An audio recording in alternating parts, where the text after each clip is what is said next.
తెలుగువారి number 1 choice Telugu matrimony.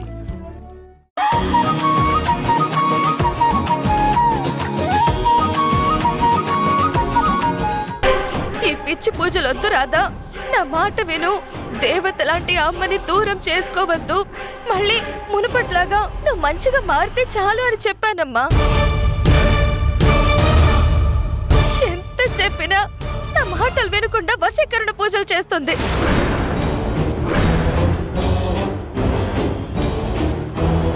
అవునక్క, నేను గాయత్రి కలిసి ఈ రాధకి ఎంతగానో నచ్చ చెప్పాలని ప్రయత్నించాం. అయినా మా మాటలు అస్సలు వినకుండా ఈ పిచ్చి పిచ్చి పూజలన్నీ చేస్తోంది. అది కాదు మేడం, నేను చెప్పేది వినండి. ఏం చెప్తావు? నేను చెప్పినప్పుడే నువ్వు వినుంటే ఇంత దూరం వచ్చేది కాదు కదా. బంగారం లాంటి మొగుడిని పక్కన పెట్టుకుని బెదవరాల్లాగా తాళిబొట్టు తీసి పూజలు చేయడమేంటి? నీకు నిజంగానే ఆస్తి కావాలంటే అమ్మ నీకు ఎంతో కొంత ఆస్తి రాసిచ్చేది కదా. నేను కూడా హ్యాపీగా ఒప్పుకునేదాన్ని. మేడం ప్లీజ్ మేడం, నేను చెప్పేది వినండి మేడం. మళ్ళీ ఏం అబద్ధాలు చెప్తావు రాదా? ఏం అబద్ధాలు చెప్తావో చెప్పు. కంటి ముందు కనిపిస్తున్న నిజాన్ని కాదని ఎలా ప్రూవ్ చేస్తావో చెయ్యి. ఈ కాపుతావని నాటకాలు ఎందుకన్నీ లేనిపోనివన్నీ మేడంకి చెప్తున్నావు? నా కూతురేవి లేనిపోనివి చెప్పడం లేదు, ఉన్న నిజాలే నాకు అర్థమయ్యేలా చెప్తోంది. చేస్తున్న తప్పుల్ని కప్పిపుచ్చుకోవడానికి అనవసరంగా ఎందుకు అరుస్తున్నావు? నీ వేషాలు నీ పూజలు కళ్ళు కట్టినట్టు కనిపిస్తుంటే ఇంకా ఏం చెప్పాలని ప్రయత్నిస్తున్నావు?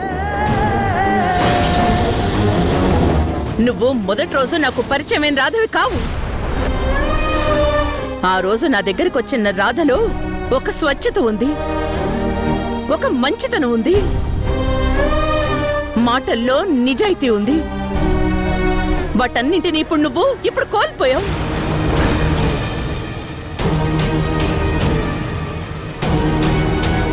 ఇప్పుడు నీ మనసంతా కల్మషంతో నిండిపోయింది.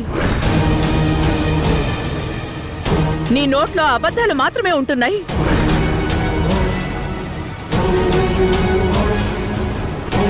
నీది కాని స్థానం కోసం మనిషిగా ఇంతలా దిగజారుతావా? కావాలంటే నా కూతురు చెప్పినట్టు ఎంతో కొంత ఆస్తి రాసిచ్చేదాని కదా. ఎందుకింత నీచమైన పనులు చేస్తున్నావా? ఒక పెళ్ళైన అమ్మాయివి ఆస్తి కోసం అంతస్తు కోసం మొగుడు పక్కనే ఉండగా తాళిబొట్టు తీసి మరీ ఇలాంటి పూజలు చేస్తున్నావంటే అసలు నువ్వు ఆడదానివేనా? అసలు నీకు తాళి అంటే భక్తి భయం ఉందా అసలు? ఒక ఆడదాని జీవితంలో ఇంతకన్నా నీచమైన పని ఇంకొకటి ఉంటుందా?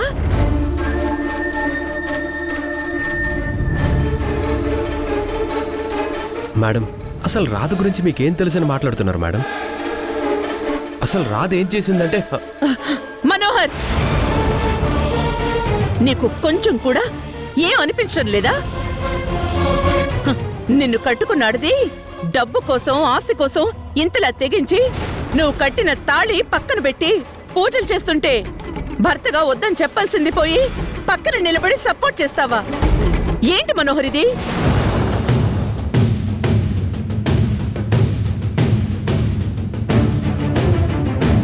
పాపం అతను మాత్రం ఏం చేస్తాడమ్మా? మనల్ని ఇంతలా ఆడిస్తుంది అంటే అమాయకుడైన మనోహర్ని ఎంత ఎమోషనల్ బ్లాక్మెయిల్ చేసిందో ఏమో.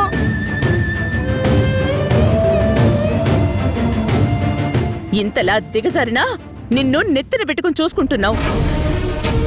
మా అత్తయ్య గారు చెప్తున్నా వినకుండా నిన్ను నా కూతుర్లా చూసుకున్నందుకు నన్నింత మోసం చేస్తావా? నీలాంటి వాళ్ల వల్ల నిజాయితీగా నీతిగా ఉన్న వాళ్ళని కూడా నమ్మలేని పరిస్థితికి తీసుకొచ్చావు. నీకున్న ఆశతో అత్యాశతో దుర్బుద్ధితో నా కూతురి జీవితాన్ని కాలు రాయాలని చూసావు.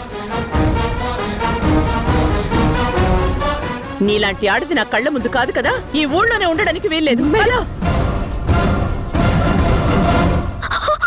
అయ్యో రాధా, రాధా, అమ్మ రాధా, రాధా, రాధా, రాధా. అయ్యో రాధా రాధా అవ్వ రాధా రాధా అవ్వ రాధా రాధా రాధా రాధా అమ్మా లే రాధా రాధా రాధా అమ్మ రాధా రాధా నీళ్ళు తాగు నీళ్ళు తాగు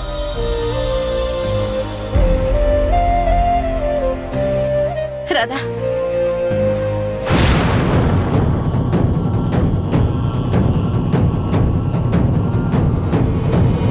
మీరసలు మనుషులేనా? కడుపులో పెట్టుకొని చూసుకుంటారని నా కూతుర్ని మిమ్మల్ని నమ్మి వదిలి వెళ్ళిపోతే ఇలాగైనా చేసేది? బిడ్డలాగా చూసుకుంటున్నారని నమ్మి మేమక్కడ బతుకుతూ ఉంటే ఎంత దారుణానికి ఒడికడతారా? అసలు నా కూతురు ఏం తప్పు చేసిందని ఇంత శిక్ష విధించారు? చెప్పండి, నా కూతురు ఏం చేసిందని ఇలా ఆటవికంగా ప్రవర్తిస్తున్నారు?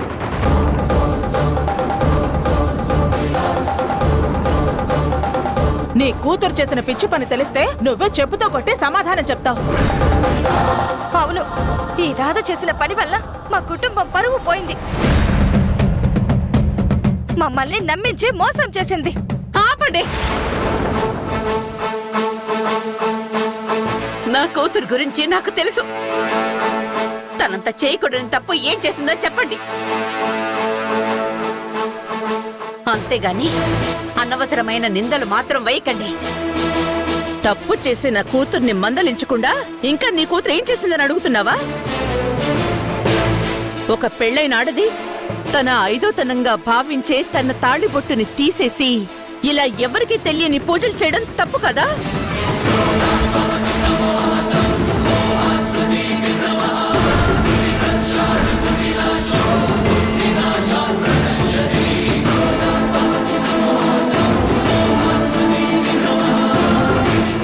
అమ్మా వద్దులేమ్మా, వద్దులేమ్మా. నువ్వుంటు రాదా? ఏ అమ్మాయి మీద పడకూడని నింద నీ మీద వేశారు. వీళ్ళని నేను వదిలిపెట్టను. పెద్ద మనిషివని చదువుకున్నవారు, నలుగురికి చదువు చెప్తున్న వారిని మర్యాదిస్తుంటే నా కూతురు మీద లేని పని నిందలు వేస్తారా? అసలు నా కూతురికి పెళ్ళి అవసరం ఏంటి? తను తాళిబొట్టు తీసి పూజ చేయడం ఏంటి? అసలు మీరు ఏం మాట్లాడుతున్నారు? అమ్మా అది కాదమ్మా, నేను చెప్పేది వినుమా. అమ్మా నువ్వు మాట్లాడకో.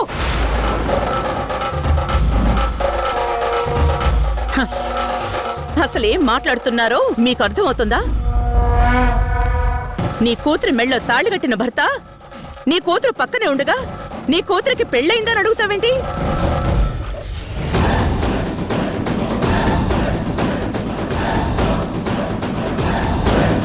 ఏంటి? మనోహర్ నా కూతురు భర్త? అసలు మీరు మాట్లాడే దాంట్లో అర్థం ఉందా? అతను మీ కూతురికి భర్త కదా?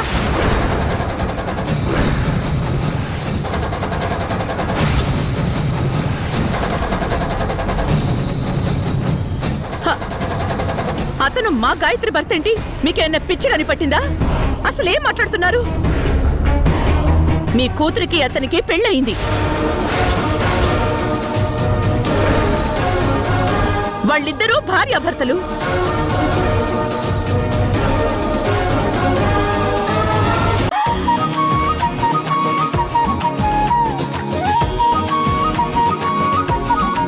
ఇన్ని మాట్లాడుతుంటే కొంచెం కూడా నీలో చీము నెత్తురు లేనట్టు పరాయి పంచన బతుకుతానంటున్నావు.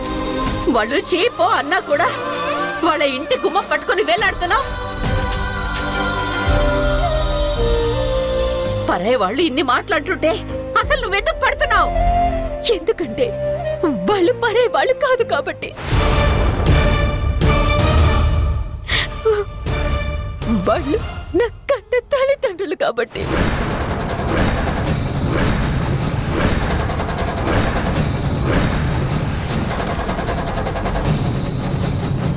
ఇది నా కుటుంబం కాబట్టి.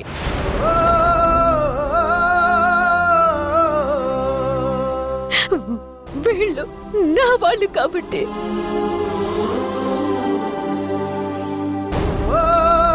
నానమ్మ లే నానమ్మ, అక్కను పంపించేస్తున్నారు నానమ్మ. నానమ్మ లే నానమ్మ, ప్లీజ్ నానమ్మ, లే నానమ్మ, ఓపిక తెచ్చుకో నానమ్మ. ఏమంటున్నావు రాదా?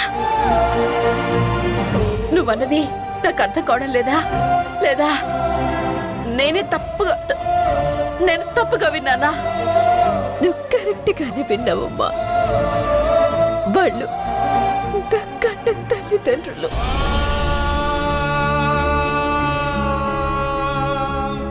నేను వాళ్ళ కన్న కూతుర్ని. ఏయ్, ఇంకొక్కసారి నువ్వు ఆ మాట అన్నా ఉంటే చంప పగులుతుంది అనుకుంటున్నావు.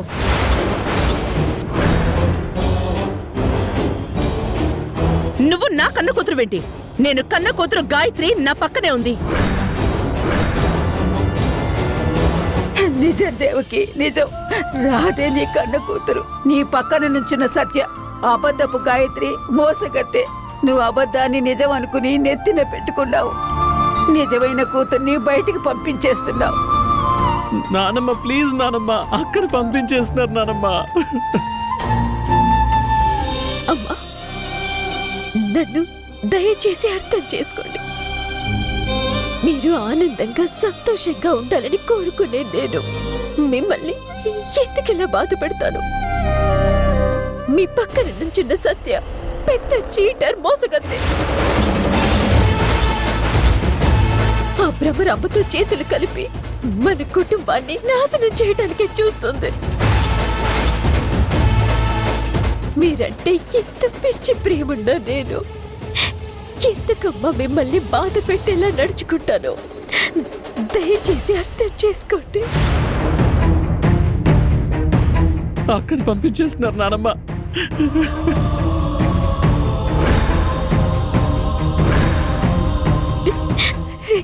నాకు ఇంకొక అవకాశం ఇచ్చి కొన్ని రోజులు గడిపివ్వండి. నేనన్ని ప్రూవ్ చేస్తాను. వీళ్ళ నిజ స్వరూపం బయట పెడతాను. నాకు ఇంకొన్ని రోజులు గడిపివ్వండి ప్లీజ్ అమ్మా. నీకిప్పటికే చాలా టైం ఇచ్చాం. నీకిచ్చిన 30 రోజుల టైం కూడా అయిపోయింది. ఇంకా ఎంత టైం కావాలి నీకు? నీకు అవకాశం ఇస్తే నీ జీవితకాలం మొత్తం ఇక్కడే సెటిల్ అయ్యేలా ఉన్నావు. నీ ఆశకి హద్దు పద్దు లేకుండా పోయింది. నీ స్థాయి, నీ స్థితిగతులేంటో తెలుసుకోకుండానే ఈ మేడల్లో ఉండడానికి అలవాటు పడి ఇలా ప్రవర్తిస్తున్నావు. అయినా మా నాన్నమ్మ మమ్మల్ని ఎప్పటి నుంచో హెచ్చరిస్తూనే ఉంది, ఈ రాధ విశ్వాసం చూపించదు అని. కుక్కని తీసుకెళ్లి సింహాసనం మీద కూర్చోబెట్టినా ఎవరిని ఎక్కడుంచాలో అక్కడే ఉంచాలి అని ఎంత హెచ్చరించినా మా అమ్మ తన మంచితనంతో నిన్ను ప్రేమగా చేరదీస్తే నీకు దక్కిన సింహాసనం నీది అని భ్రమపడుతూ నీ స్థాయికి మించి ప్రవర్తిస్తున్నా. నానమ్మ ప్లీజ్ నానమ్మ, నువ్వు లెగాలి నానమ్మ. నువ్వు లేచి నిజం చెప్తే గాని మనం అక్కని ఇక్కడి నుంచి వెళ్లకుండా కాపాడలేవు నానమ్మ. ప్లీజ్ నానమ్మ, ఓపిక తెచ్చుకుని లే నానమ్మ, ప్లీజ్ నానమ్మ, లే నానమ్మ. అమ్మా, ఎవరు ఎన్ని మాటలన్నా నేను పట్టించుకోను. నువ్వు నన్ను అర్థం చేసుకుంటే చాలమ్మా. దయచేసి నన్ను వెళ్ళి పొమ్మని మాత్రం అడుగుతామ్మా. ఎందుకంటే నేను వెళ్ళిన మరుక్షణం మీరంతా ప్రమాదంలో పడతారు. ఇంకొకసారి నువ్వు నన్ను అమ్మ అని పిలిచినా, నువ్వు నా కళ్ళ ముందున్నా నేనేం చేస్తానో నాకే తెలీదు. ముందు నువ్వు ఇక్కడి నుంచి వెళ్ళిపో. నేను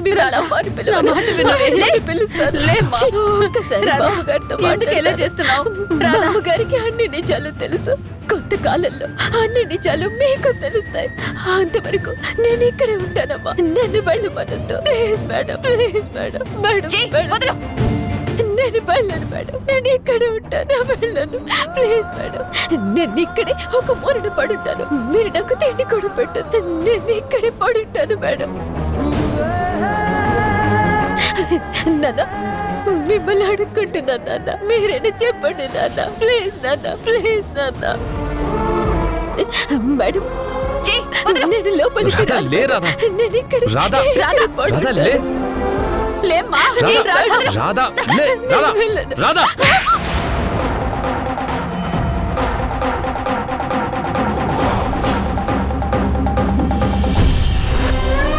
నువ్వేం చేస్తున్నావు నీకేనా అర్థం అవుతుందా? కొంచెం స్పృహలోకి వచ్చి మాట్లాడు. నువ్వెంత దిగజారి ప్రవర్తిస్తున్నావో తెలుసా? మానవత్వం లేని మనుషులు ఎంత బ్రతిమిలాడినా వాళ్ళకి అర్థం కాదు.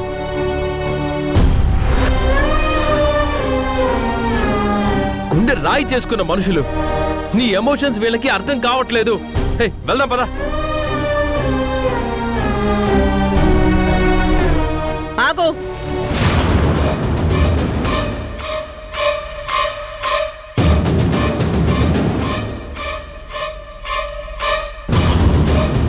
ఇంత డ్రామా చేసి మళ్ళీ ఏదో కారణంతో నా ఇంటి ముందు గడపని తొక్కాలని చూస్తే నా శవాన్ని చూస్తావు.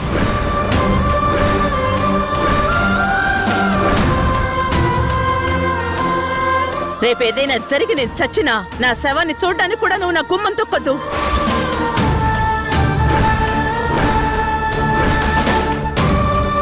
మేడం మేడం రాధా రాధా నా మాట వినవే. వెళ్ళిపోదాం పద.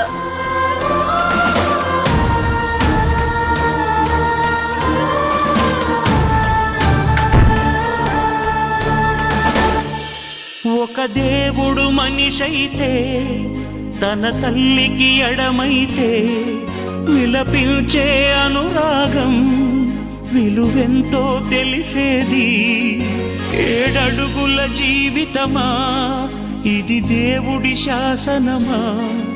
ఏడ్పించే నాగతమా ఓదార్చని జీవితమా?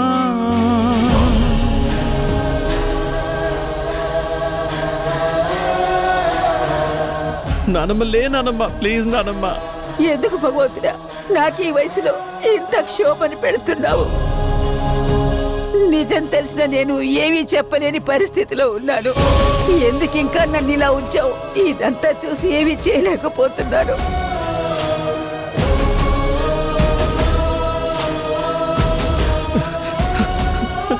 అక్క అక్క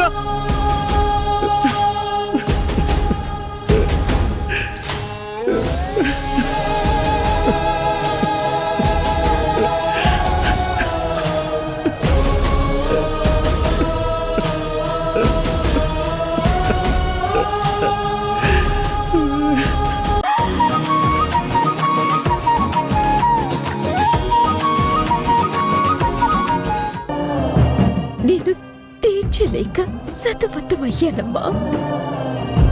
చిన్నప్పుడు తప్పిపోయిన కన్న కూతురు కోసం ఎడారిలో ఓయాసిస్ కోసం వెతుకుతున్న సమయంలో నేనే మీ కూతుర్ని అంటూ అన్ని ఆధారాలతో వచ్చి ఎదురుగా ఒక అమ్మాయి నిలబడేసరికి వాళ్ళకి పోయిన ప్రాణం తిరిగొచ్చినట్టయింది. ఎన్నో ఏళ్లుగా కన్న కూతురు కోసం ఎదురు చూస్తున్న వాళ్ళ మనసులు ప్రేమతో ఆ అమ్మాయిని గట్టిగా నమ్మాయి. ఆ సత్య చేస్తున్న మోసాన్ని, ద్రోహాన్ని అమ్మ వాళ్ళకున్న ప్రేమ చూడలేకపోయింది, గుర్తించలేకపోయింది. అది కన్న కూతురు మీద ఉన్న ప్రేమే తప్ప ఇంకొకటి కాదమ్మా. కానీ నిజం తెలిసిన రోజు అసహించుకొని నన్ను ఎంత ప్రేమిస్తారో, తన కూతురు అనుకుంటున్న సత్యగతి ఏం కాబోతుందో నాకు తెలుసమ్మా. ఇదేనమ్మా నీలో ఉన్న గొప్పతనం. నిన్ను వాళ్ళు ఇంతలా ద్వేషిస్తున్నా నువ్వు వాళ్ళని అంతగా ప్రేమిస్తున్నావు అంటే అది నీ గొప్పతనం రాధా. అమ్మ కదమ్మా.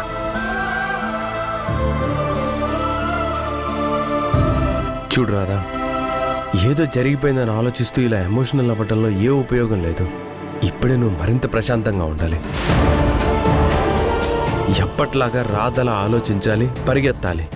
అలా వెళ్తూ మనకు కావాల్సిన ఆధారాల్ని మనం పట్టుకొని ప్రూవ్ చేసుకోవాలి.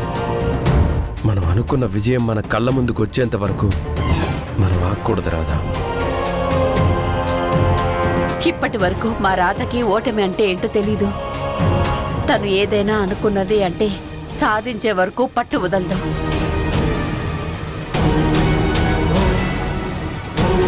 రాధ లాంటి మంచి మనసున్న అమ్మాయికి అంతా మంచి జరుగుతుంది.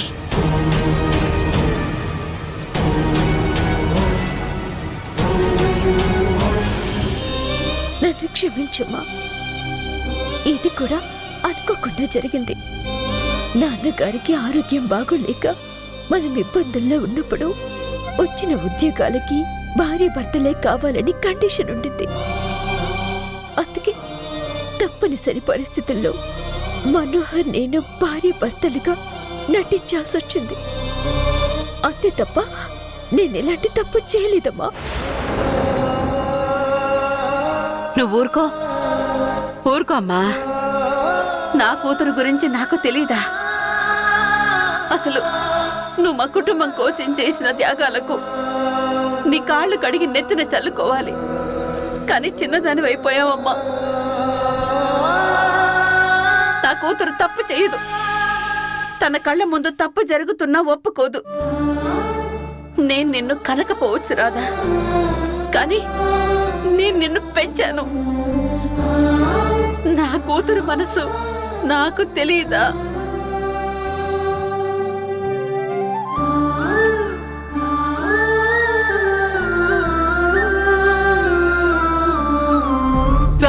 నీకంతా మంచి జరుగుతుంది రాదా.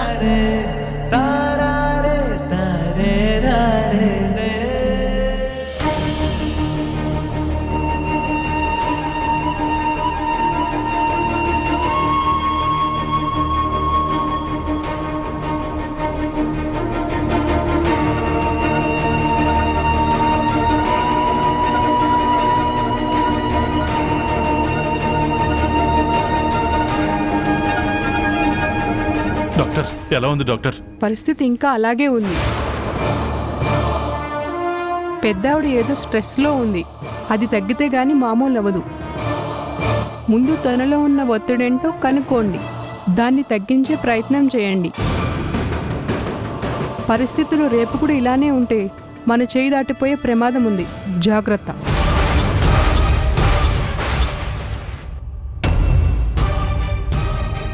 పొజిషన్ చూసి అవసరమైతే హాస్పిటల్కి షిఫ్ట్ చేయాలి. ఈ రాత్రంతా జాగ్రత్తగా చూసుకోండి.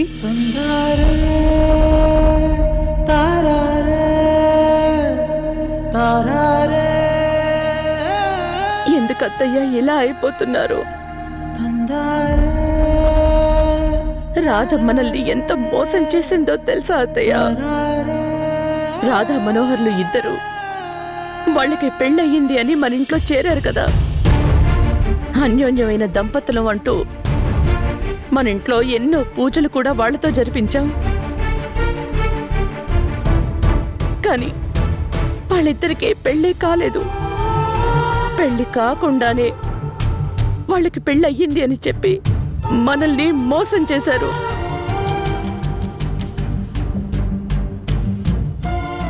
మీరే గనక బాగుండుంటే ఈ పాటికి వాళ్ళని చంపేసుండేదాన్ని. ఆ రోజు ఒక ప్లాన్ ప్రకారమే మన ఆస్తిని కాజేయాలనుకుని రాధ మరింట్లో అడుగు పెట్టింది. మనం పిచ్చివాళ్లమై వాళ్ళ పన్నాగాన్ని పసిగట్టలేకపోయాం. వాళ్ళని గుడ్డిగా నమ్మేశాం. వాళ్ళు చూపించిన కపట ప్రేమని అభిమానాన్ని నిజం అనుకుని నమ్మి భ్రమపడ్డాం. నా కూతుర్ని దూరం చేసుకున్న బాధలో వాళ్ళు చూపించిన మమకారానికి కనెక్ట్ అయిపోయాం. ఇక మన గాయత్రి తిరిగి రాదు అనుకుని మనతో ప్రేమగా ఉన్నట్టు నటించి మన ఇంటికి వారసురాలైపోదాం అనుకుంది. కానీ మన గాయత్రి తిరిగి వచ్చేసరికి రాధకి ఏం చెయ్యాలో అర్థం కాక చివరికి ఇంతలా తెగించింది. చివరికి మనింటి వారసురాలు అంటూ మన పరువు తీయాలని చూసింది. మీకు గుర్తుందా అత్తయ్య? మీరు ఎన్నోసార్లు నన్ను దాని మాయలో పడద్దు దేవకి అని నన్ను హెచ్చరించారు. కానీ నేనే ఆ మాటలను అర్థం చేసుకోకుండా రాధ చూపించిన అభిమానం మంచితనం చూసి నిజంగానే నేను ఆ రాధ మాయలో పడిపోయాను. మా అందరికంటే ముందే రాధ మంచిది కాదు, ఖచ్చితంగా తన మనసులో ఏదో దుర్బుద్ధి ఉంది అని చెప్పారు. ఇప్పుడు ఎందుకత్తయ్యా ఆ రాధ మాయలో పడిపోయారు?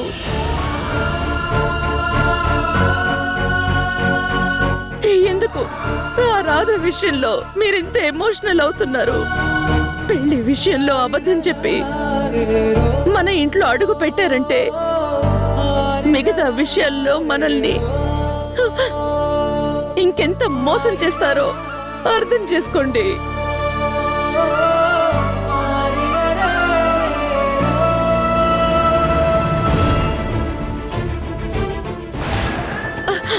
అత్తయ్య, అమ్మా అత్తయ్య, అమ్మా అమ్మా అత్తయ్య, అత్తయ్య, అమ్మా అత్తయ్య, అమ్మా అమ్మా దేవకి, నువ్వు మాట్లాడిన ప్రతి మాటకి, నీలో ఉన్న ప్రతి ప్రశ్నకి నా దగ్గర సమాధానం ఉంది. కానీ ఆ భగవంతుడు నీకు సమాధానం చెప్పకుండా నా నోరు నొక్కేశాడు. మీరు నమ్ముతున్నట్టు రాధా మోసగత్తె కాదు. తను ఎవరిని మోసం చేయలేదు. నిజంగా తను మన బిడ్డ, మనింటి వారసురాలు. పాపం పిచ్చిది నా మనవరాలు. మన ప్రేమ కోసం ఎంతగానో ఎదురు చూస్తూ ఎన్నో అవమానాలు భరిస్తుంది. అది అర్థం చేసుకోలేని నేను కూడా తనని చాలా ఇబ్బంది పెట్టాను.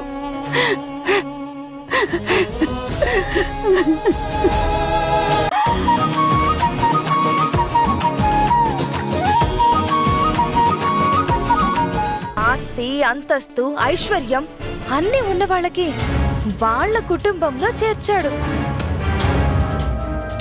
ఆ రోజు నన్ను ఏడిపించి వెళ్ళిన ఈ రాధ ఇప్పుడు ఇలా ఏడుస్తూ కూర్చుంది.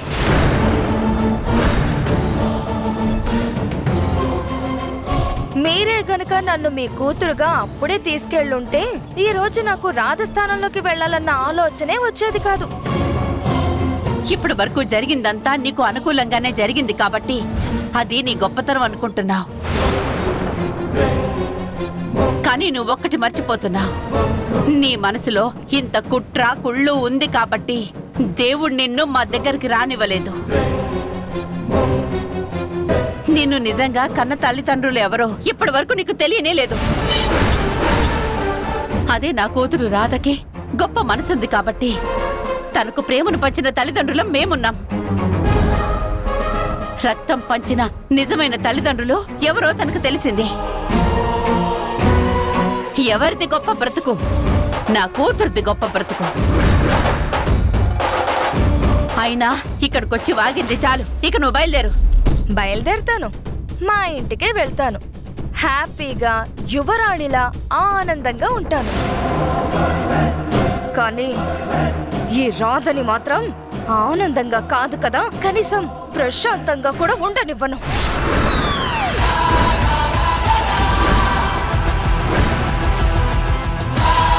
చిన్నప్పటి నుంచి స్నేహితురాలి ముసుగులో నాకు అన్యాయం చేసిన ఈ రాధని అనుక్షణం అనుక్షణం బాధపడేలా చేస్తాను.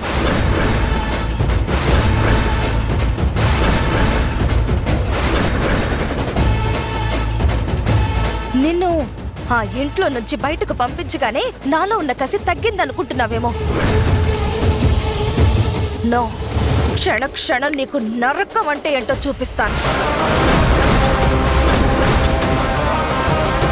మాంత్రికుడి ప్రాణం చిలకలో ఉన్నట్టు నీ పంచ ప్రాణాలు ఎక్కడున్నాయో నాకు తెలుసు. గుప్పెడు ఒక్కసారిగా గట్టిగా మూసానంటే ఊపిరడక చస్తారు. వాళ్లను ఎలా కాపాడుకుంటావో చూస్తాను. వస్తాను. ఎప్పుడు ఏ న్యూస్ వినాల్సి వస్తుందోనని వెయిట్ చేస్తూ ఉండు.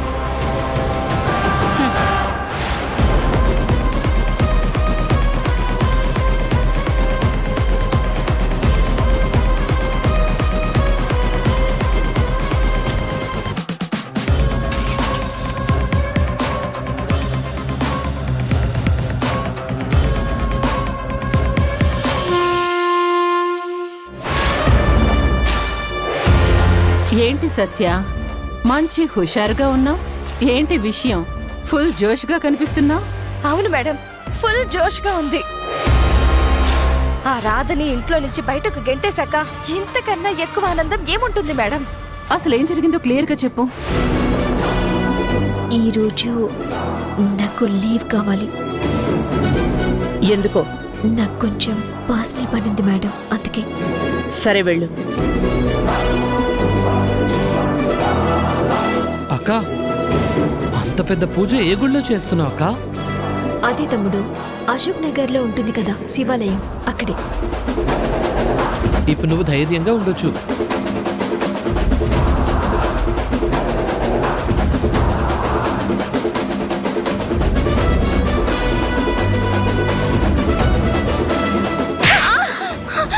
గాయత్రి,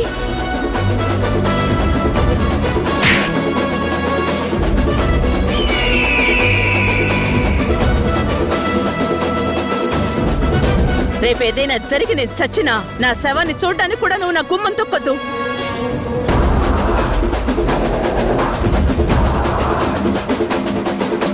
ఇది మేడం జరిగింది.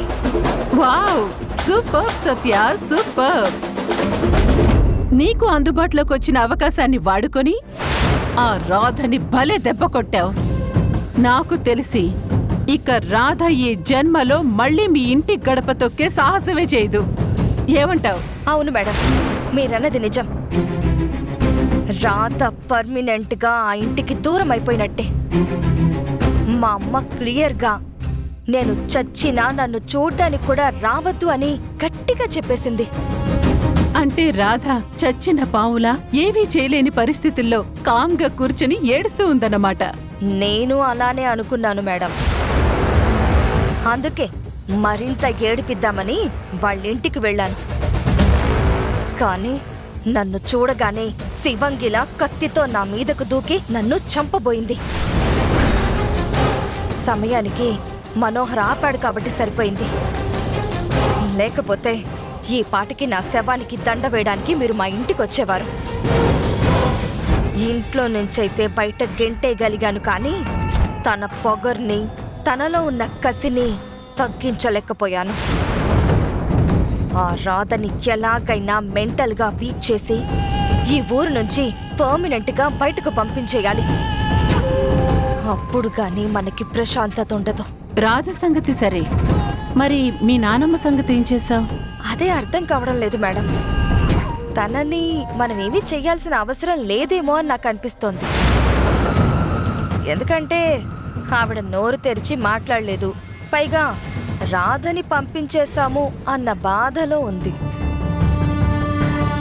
రోజు రోజుకి మరింత వీక్ అవుతూ తనకి తానుగానే మన చేతికి మట్ట అంటకుండానే పరలోకానికి ప్రయాణం చేస్తుందేమో అనిపిస్తోంది. చూడు సత్య, రాధని బయటికి గెంటించేశాను, నానమ్మ నోరు తెరవలేదు అంటూ నువ్వు రిలాక్స్ అవ్వకు. మనకి అవకాశం రాగానే మనం చెయ్యాలనుకున్న పని చేసేయాలి. ఆస్తి మొత్తం నీ చేతికొస్తేనే కాని ఆ దేవకి మీద పట్టు సాధించలేము. అసలు నువ్వు ఈ ఇంటి వారసురాలివి అయినా కూడా ఈ ఆస్తి అంతస్తు నీకు దక్కవు. అసలు నీకు ఈ ఆస్తి దక్కాలంటే ఏం చేయాలో తెలుసా? ఏం కావాలో తెలుసా? ఎలా ఉండాలో తెలుసా? దేవకి, ఆస్తి నా చేతికి రావాలంటే ఏదో రహస్యం ఉందని భ్రమరాంబకి చెప్పాలా వద్దా? ఇప్పుడే వద్దులే, ముందు ఆ రహస్యం ఏంటో నేను కనుక్కొని ఆ తర్వాత భ్రమరాంబకి చెప్తే బెటర్. ఏంటి సత్య, ఏం ఆలోచిస్తున్నావు? నాతో ఇంకేమైనా విషయాలు చెప్పాల్సినవి ఉన్నాయా? అయ్యో, అలాంటిదేం లేదు మేడం. జరిగిందంతా మీతో చెప్పాను. ఇక జరగాల్సింది మనం ప్లాన్ చెయ్యాలి. మీరు నన్ను ఎలా గైడ్ చేస్తే అలా చేస్తాను మేడం. Very good. ఇప్పుడు మనం ఏం చేయాలంటే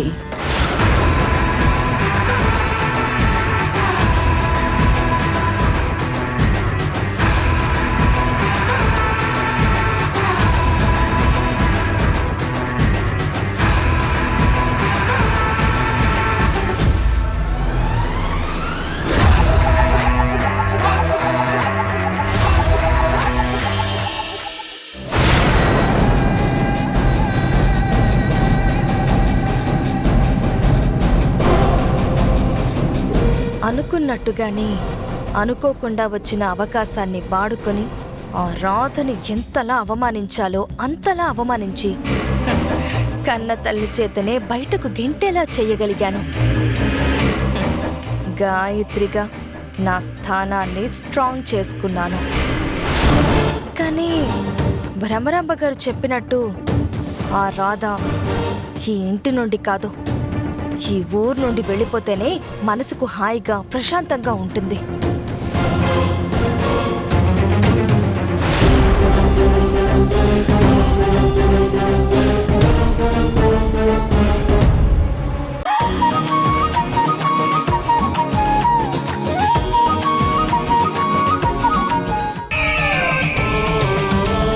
రాధ కుటుంబాన్ని నా కుటుంబంగా మార్చుకున్నాకే నిన్ను కూడా నా వాణ్ణి చేసుకుంటాను.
మనోహర్, ఇన్ని రోజుల తర్వాత నా మనసులోని మాట మెసేజ్ రూపంలో నీకు పంపిస్తున్నాను. దీన్ని నువ్వు యాక్సెప్ట్ చేసినా చెయ్యలేకపోయినా నిన్ను మాత్రం వదిలిపెడతాననుకోకు.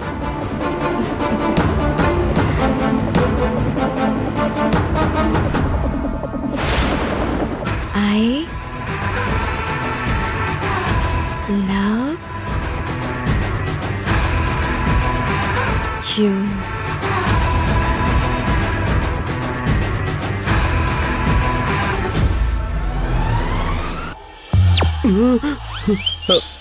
ఏమైంది మనోహర్? ఏంటా కంగారు? ఏం లేదు. అదేంటి ఫోన్ చూడగానే ఏదో కంగారు పడ్డా, అడుగుతుంటే ఏం లేదు అంటున్నావు? అబే ఏం లేదు రాధా, జస్ట్ ఊరికే. జస్ట్ ఊరికే ఎవరైనా కంగారు పడతారా? ఏది ఒకసారి ఫోన్ ఇవ్వి, నేను చూస్తాను. అరే ఏం లేదని చెప్తుంటే వినవేంటి రాధా?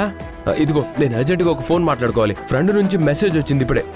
నాకు అర్జెంటుగా కాల్ చేయరని. నేను ఇప్పుడే వస్తాను. ఏమైంది మనోహర్కి? ఎందుకో కంగారు పడ్డాడు. ఏంటి అని అడిగితే చిరాకు పడ్డాడు. ఫోన్లో ఏముంది అసలు? ఫ్రెండ్ ఫోన్ చేయి అంటే ఎవరైనా ఇంత కంగారు పడతారా? ఏదో ఉంది.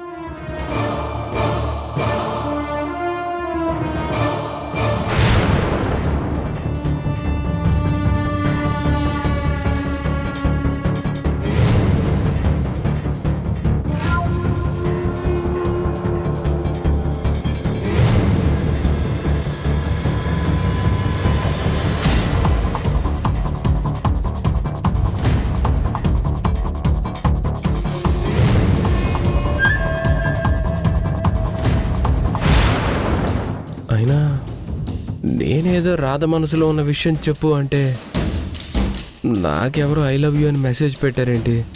ఎవరై ఉంటారు? ఏదో రాంగ్ మెసేజ్ అయి ఉంటుంది. లేదంటే మనకెవరు ఐ లవ్ యూ చెప్తారు? అసలు ఇన్ని రోజులు పరిచయం ఉన్న రాధే నాకు ఐ లవ్ యూ చెప్పట్లేదు. ఇంకా వేరే వాళ్ళు నాకు ఐ లవ్ యూ చెప్తారా? ఛాన్సే లేదు. రాంగ్ నెంబర్ అయి ఉంటుంది. మనోహర్, నీ ఆలోచనల నుండి, నీ మనసులో నుండి రాధని తొలగించి నా మీద ప్రేమ కలిగేలా చేస్తా.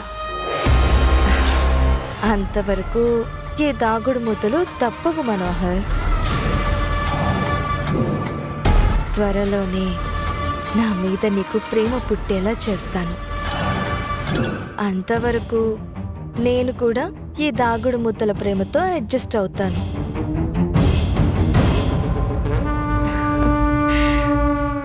యూ మనోహర్.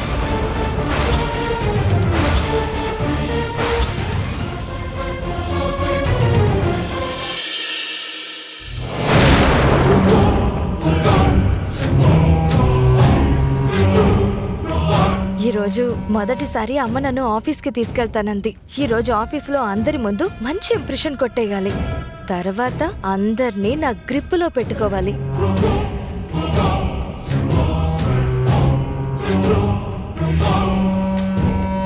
అమ్మ గాయత్రి, ఏంటి బాబాయ్ ఇలా వచ్చారు? ఏమన్నా మాట్లాడాలా? ఏం లేదు గాయత్రి, చిన్న పనుండి వచ్చాను. రాధ కూడా ఇంట్లోంచి వెళ్ళిపోయింది కదా, మనకి ఇంకే సమస్య లేదు. ఇక ముందుండి మా సమస్య అంతా నువ్వే కదమ్మా చూసుకోవాలి. పైగా ఆ రాధ బ్యాగ్ని బయటికి ఇసిరేసిందే నేను. అలాంటిది నాకు నువ్వే కదమ్మా సాయం చేయాల్సింది.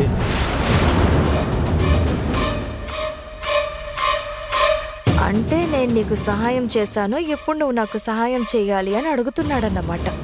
అదేంటి బాబాయ్ అలా అడగడానికి మొహమాట పడుతున్నారేంటి? మీకేం కావాలో చెప్పండి. అదేనమ్మా, లాస్ట్ టైం పెద్ద అమౌంట్ అడిగాను, తర్వాత అడ్జస్ట్ చేస్తాను అని చెప్పావు. ప్రస్తుతం ఒక 1000 రూపాయలు ఇస్తే అవసరం తీరిపోతుంది. వీళ్ళని రోజు ఇలాగే ఎంటర్టైన్ చేస్తే చాలా ప్రాబ్లం అవుతుంది. ఇంతకు ముందు రాధను బయటికి గెంటేయడానికి వీళ్ళ సహాయం తీసుకున్నాను, కానీ వీళ్ళు ప్రతిసారి ఇలా వచ్చి డబ్బులు అడిగితే కష్టం. పైగా వీళ్ళని ఇలాగే వదిలేస్తే ఏదో ఒక ప్రాబ్లం రావచ్చు. వీళ్ళని కూడా త్వరలోనే బయటికి పంపించే ఏర్పాటు చెయ్యాలి. ఇంకోవైపు ఆ రోషన్ గాడు కూడా ఆస్తిలో వాటాకొచ్చినా వస్తాడు. తమ్ముడు కొడుకే కదా అని నాన్న ఆస్తిని పంచినా పంచుతాడు. అలా జరగకుండా ఉండాలంటే ముందు వీళ్ళని వదిలించుకోవాలి. ఏంటమ్మా ఆలోచిస్తున్నావు? నేను అడిగింది 1000 రూపాయలే కదమ్మా, నీ కోసం ఎంత కష్టపడ్డాను. అయ్యో బాబాయ్, బాబాయ్ అంటే ఎవరు? తండ్రి తర్వాత తండ్రి లాంటి వారు.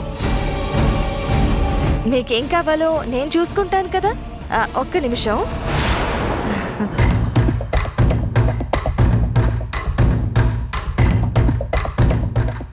బాబాయ్, మీరు నన్ను 1000 రూపాయలు అడిగారు, కానీ ప్రస్తుతం నా దగ్గర 500 ఉన్నాయి. ఇవి తీసుకోండి, మిగతావి నేను తర్వాత ఇస్తాను. అలాగేనమ్మా, థ్యాంక్ యూ. గాయత్రి, త్వరగా కిందకి రమ్మా, టైం అవుతోంది. అదిగో అమ్మ పిలుస్తోంది బాబాయ్. ఈ రోజు అమ్మ నన్ను ఆఫీస్కి తీసుకెళ్తుంది. వెళ్ళొస్తాను. ఆల్ ది బెస్ట్ అమ్మా. థ్యాంక్ యూ బాబాయ్. వస్తాను పిన్ని. మీకు అసలు ఏమైనా బుద్ధి ఉందా? అడిగితే 1,00,000 2 లక్షలు అడగాలి కానీ 1000 2000 అడుగుతారా? పైగా మీరు అడిగింది 1000, ఆవిడిచ్చింది చీప్ గా 500. ఎందుకు తీసుకున్నారు? వద్దనచ్చుగా. అంటే అడగంగానే డబ్బులు ఇచ్చేసరికి ఆనందం బట్టలకి తీసేసుకున్నాను. అయినా నాకు ఈరోజు సరిపోతాయిలే. అంత నా కర్మ. చిల్లరొద్దరా మగడా అంటే నోట్లయితే సౌండ్ రావు అన్నారట. అలా ఉంది వరుస. గాయత్రి దగ్గర నుంచి పెద్ద మొత్తంలో డబ్బు లాగడానికి ఏదైనా మాస్టర్ ప్లాన్ వెయ్యాలి.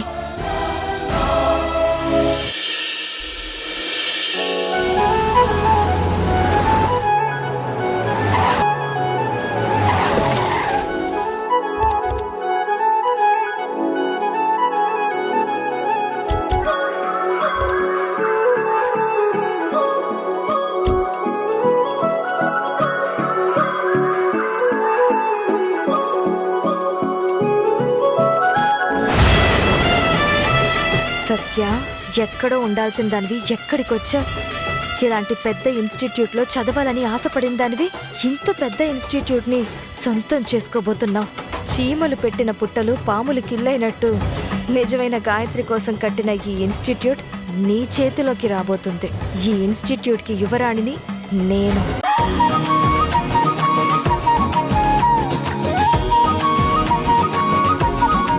చదువుకునే అవకాశం కల్పించడం వల్ల చదువుకోవాలన్న కోరిక ఉన్న వాళ్ళను ప్రోత్సహించినట్టుగా ఉంటుంది.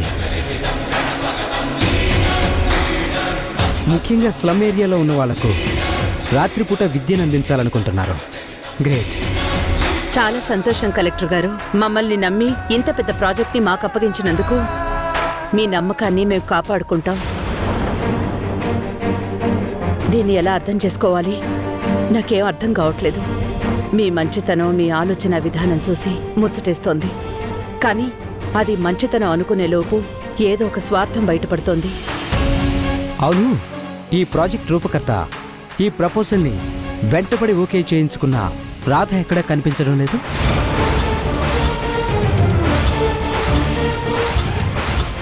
రాధే ఈ ప్రోగ్రామ్ని లీడ్ చేయాల్సి ఉంటుంది.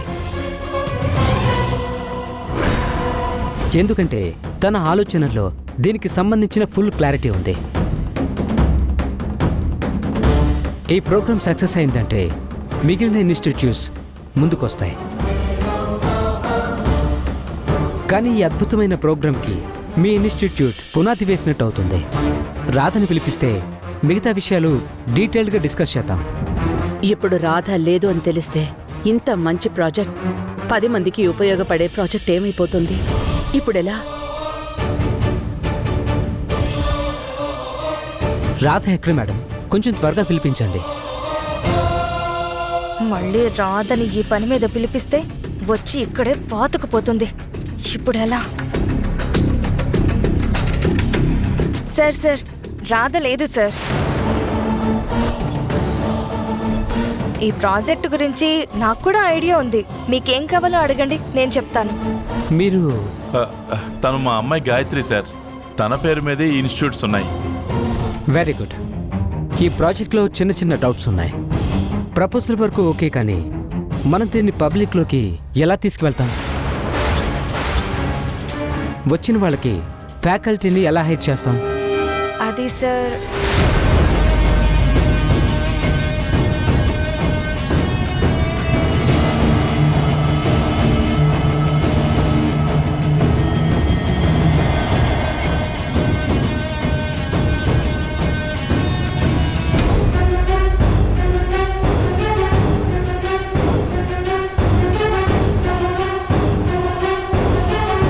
చూడండి మేడం, గవర్నమెంట్ ప్రపోజల్కి ఓకే, కానీ దీని ఎగ్జిక్యూషన్ ఎలా అని డీటెయిల్ లేకుండా ముందుకు వెళ్ళలేము.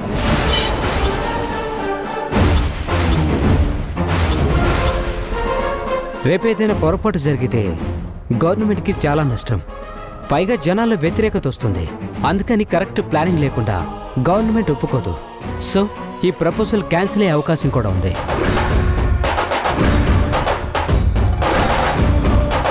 అందుకని రాధ ఎక్కడున్నా త్వరగా పిలిపించండి. తను మాత్రమే దీన్ని కరెక్ట్గా చేయగలదు. లేదంటే మంచి ఆలోచనతో వచ్చిన ఈ ప్రాజెక్ట్ క్యాన్సిల్ అయ్యే అవకాశం ఉంది. అప్పుడు మనం ఏం చేయలేము.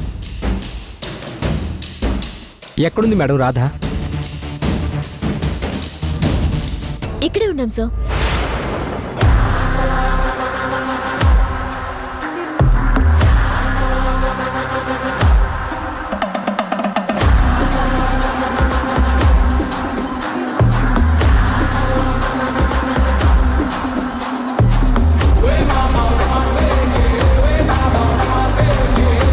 ఏంటి రాధా ఇంత లేటు?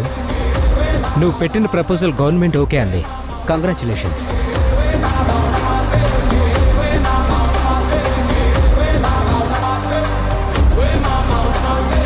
సారీ సార్, బయట నాకు చిన్న పనుండి లేట్ అయింది. ప్రపోజల్ అంతా ఓకే రాధా, కానీ చిన్న డౌట్స్ ఉన్నాయి. నేను పూర్తిగా ఎక్స్ప్లెయిన్ చేస్తాను సార్ మీకు.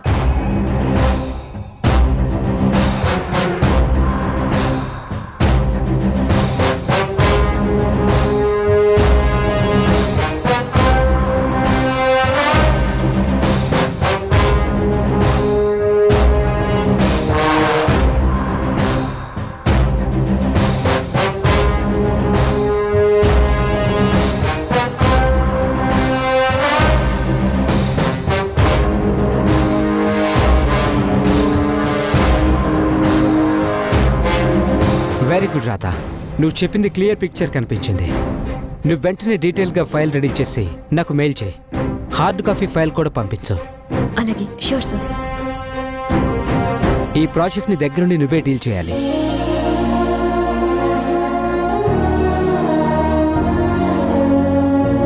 మేడం, రాధ లాంటి వ్యక్తి ఉన్నంత వరకు మీ ఇన్స్టిట్యూట్స్ చాలా బాగుంటాయి.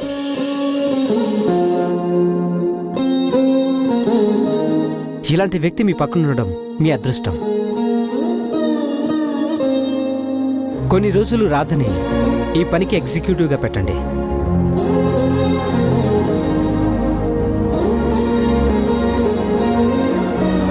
రాధా, నీకు ఏ డౌట్ ఉన్నా డైరెక్ట్గా నాకు రిపోర్ట్ చేయి. అలాగే సార్.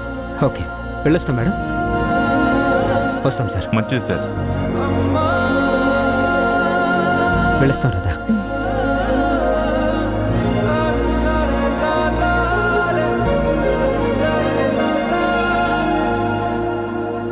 ఏంట్రాదా మళ్ళీ కొత్త డ్రామానా? ముందు నువ్వు ఇక్కడి నుంచి వెళ్ళిపో, ఇదంతా మేం చూసుకుంటాం.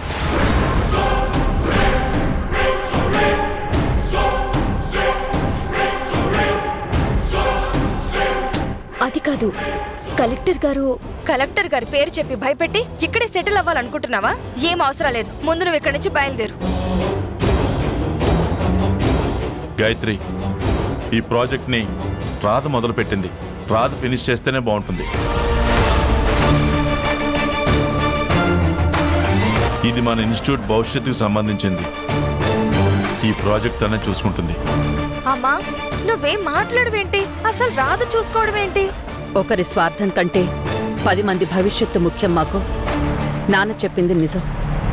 ఇక్కడితో ఇదొదిలే.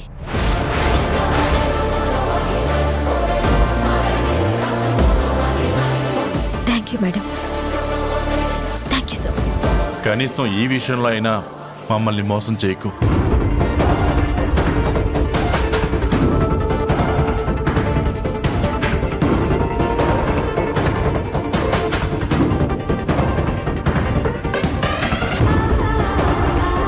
మనోహర్, నాకు చాలా ఆనందంగా ఉంది.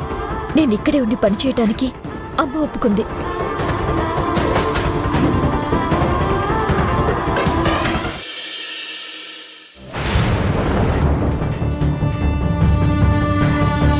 అసలేం జరుగుతుంది? నా జీవితంలో ఇన్ని ట్విస్ట్లు ఏంటి? అంతా బాగుంది, మనకెవరూ అడ్డు లేరు అనుకున్నప్పుడల్లా ఆ రాధ అడ్డంగా వచ్చి నిలబడుతుంది. ఆ రాధ కోసం కలెక్టర్ రావడం ఏంటి? రాధే ఈ ప్రాజెక్ట్ చూడాలి అని చెప్పడం ఏంటి? దీనికి అమ్మా నాన్న ఒప్పుకోవడం ఏంటి? అంతా కల్లా జరిగినట్టు జరిగింది. ఇప్పుడు ఈ రాధను ఎలా బయటకు పంపించాలి?